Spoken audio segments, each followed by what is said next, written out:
Everybody wants a crossover. The crossover craze is not letting up, but there are still a good crop of mid-size sedans to choose from. And if you are a pragmatic car shopper, a sedan makes a lot of sense.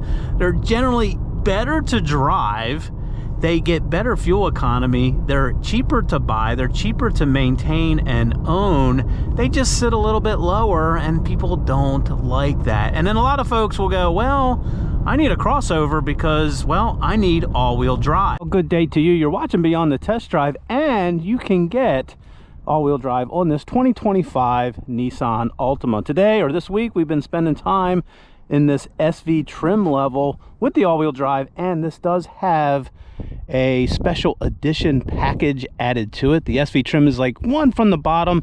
These start at just around 28,000, but this one, which is pretty well equipped with some interesting things missing, is right around, I think this one's coming in at 32. Again, I'll put all the prices up there. That special edition package on the SV trim gives you some vanity cosmetic things like these black wheels.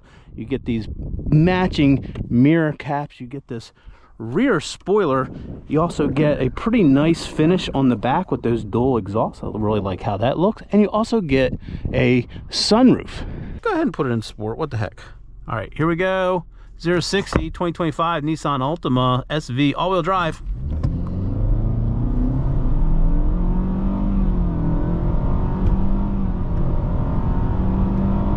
All right, I don't know what that was. I'll put the number up there. There is no more 2.5 variable compression turbo available anymore. All of your Altimas are going to come with this base engine. This is a 2.5 four-cylinder, naturally aspirated, nothing fancy going on here. Puts out 182 horsepower with this all-wheel drive model. This is mated to a CVT. Torque is 170 some pound-feet. Again, doesn't matter what trim level you get. If you go to two-wheel drive, you get a few more horsepower, but nothing special here. This is just as you can saw, this is adequate power, and out on the road we'll put it through more of its paces.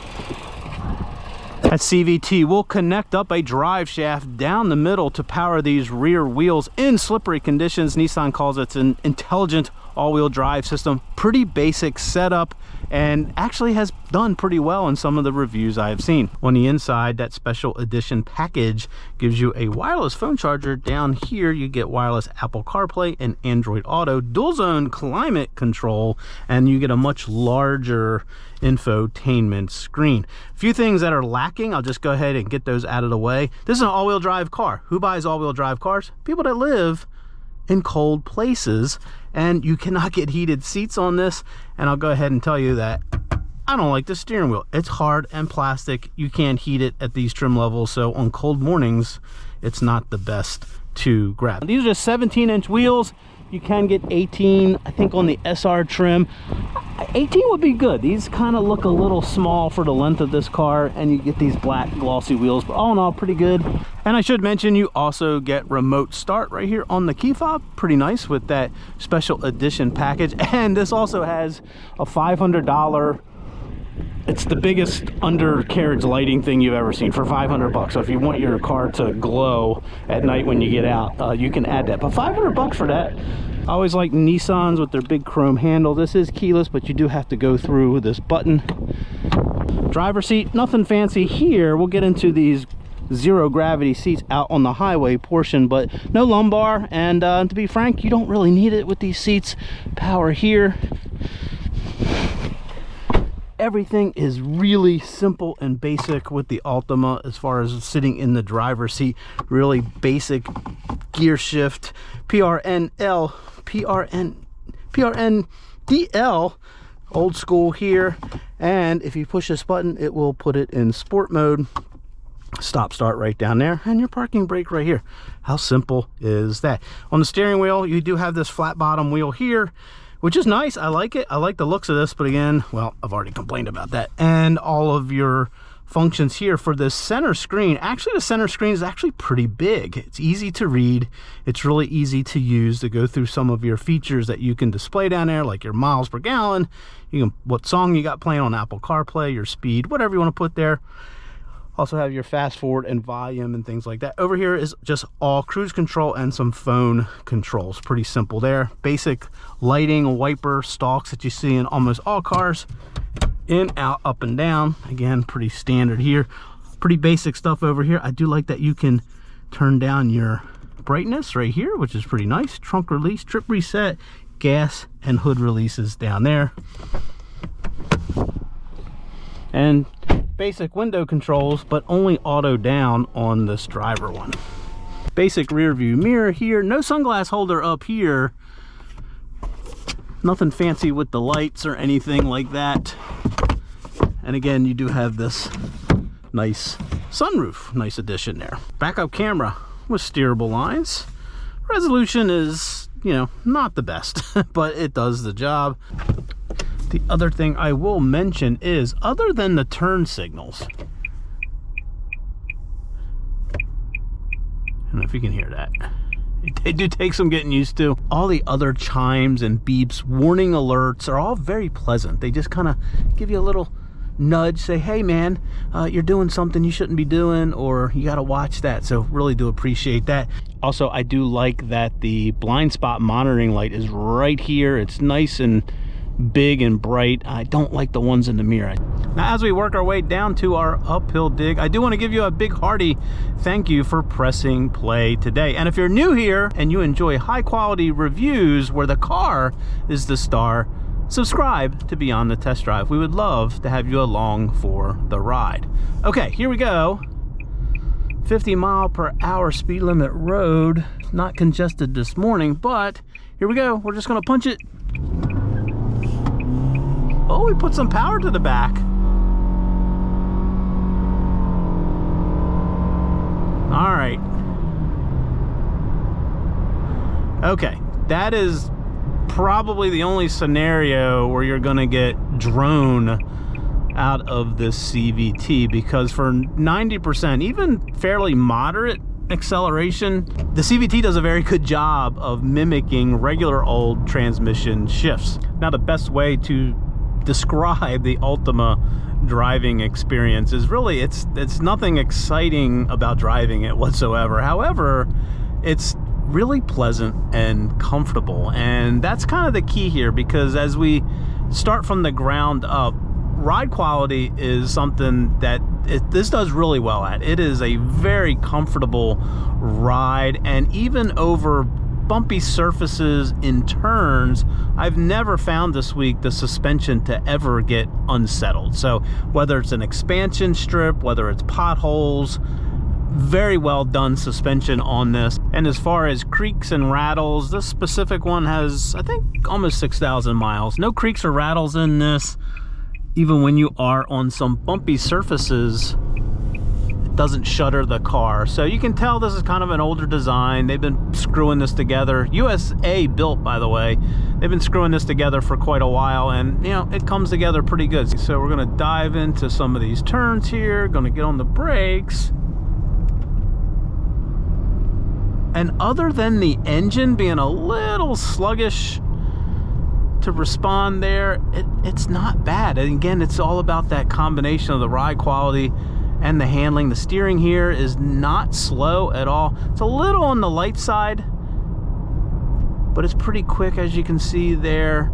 Actually not bad feedback and not too bad a body roll. So again, as you combine it all together, ride quality, handling, very, very good combination of the two to make most sedan buyers fairly happy. And because that's all you want here, just a pleasant driving experience.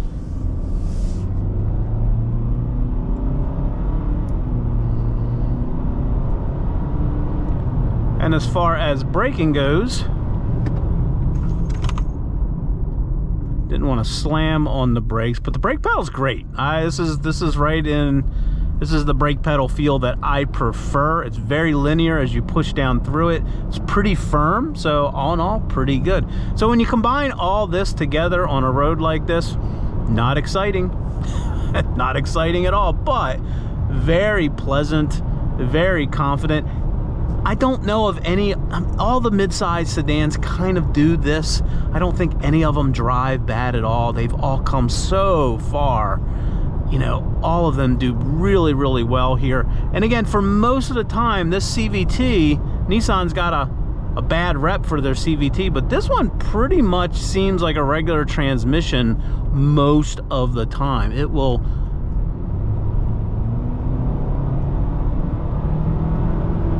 Oh, there you go. So that's a pretty convincing shift.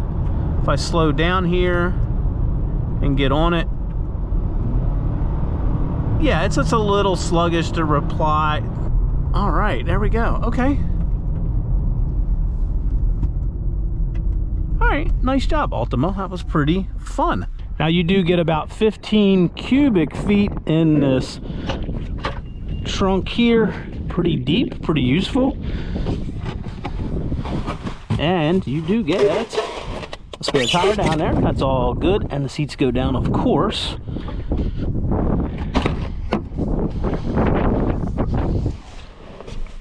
And the beauty of almost all of today's sedans, regardless of which one you buy, is you're going to get a very nice, comfortable, and spacious back seat. This is actually pretty nice back here. I'm actually coming up pretty high to the roof line though, so double check that depending on how tall you are or how tall you want people to be back here.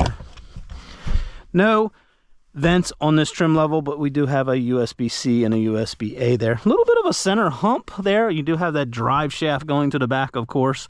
But yeah, very, very comfortable back here. Let's just talk real quick about the styling of the interior. It's all about simplicity. Simplicity. And the materials are okay, but you know, there is something to be said for just simplicity. Nissan has matched the materials up pretty good. Oh, I should mention you get these carbon fiber things with this special edition. That's a little silly. I don't think it matches all that well with some of the fake wood there. But you know, the aesthetic is decent. The material choices are kind of, you know, not the best I've seen, but they're not bad. And I think this interior will wear well. This wireless charger has worked pretty decent this week. The phone does get rather hot. You do have a 12 volt down there, USB A and C down there, which is pretty nice. I've used that this week to power a camera. I will always give kudos to anybody who does simple controls for their air conditioning and heating, and these are simple, easy, nice big toggles here. All the buttons in here feel about average quality, not too bad. And then when you get to this massive infotainment system, this has got the most tacked on look. It's just like, hey, they want big screens, let's give them a big screen. It is rather tacked on. At night, even with this thing dimmed down, it will dominate your field of view until you get used to it. However, I will say this is a nice system to use. The radio is easy to use. Volume right here.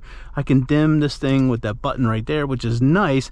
What I've really liked about this system, if you have two people with their phones that are connected to the system, it's so easy to select which one does what, which one you want on Apple CarPlay. A lot of cars, you got to go into menus to find that feature. Here, it's just a click away. So when the better half gets in the car, her iPhone, she wants to navigate, we just hit that and connect her phone up. So big thumbs up there. Generally pretty easy system to use. Pretty happy with that. Basic stereo system in here, nothing to write home about. But as we get this out on the highway, which we're going to do right now, you'll see this is a pretty quiet car, and the stereo, even though it's not great, it'll do the job. All right, here we go, out on the highway. Yeah, again, you can hear those. You wouldn't know it's a CVT. Not bad, not bad.